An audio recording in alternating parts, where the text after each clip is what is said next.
বাংলাদেশিদের জন্য ভিসা সহজ করার আশ্বাস দিয়েছে নয়াদিল্লি। একই সঙ্গে সাবেক প্রধানমন্ত্রী শেখ হাসিনা সহ দুজনকে প্রত্যর্পণের দাবি পুনর্ব্যক্ত করেছে ঢাকা।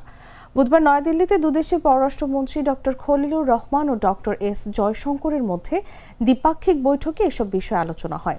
পরে বাংলাদেশের পররাষ্ট্র মন্ত্রণালয়ের বিবৃতিতে এসব তথ্য জানানো হয়।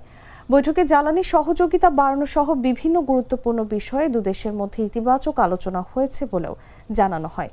বিবৃতিতে বলা হয়, বুধবার ডক্টর খলিলুর রহমান নয়াদিল্লিতে ডক্টর এস জয়শঙ্কর এবং পেট্রোলিয়াম ও প্রাকৃতিক গ্যাস মন্ত্রী হরদীপ সিং পুরীর সঙ্গে বৈঠক করেছেন।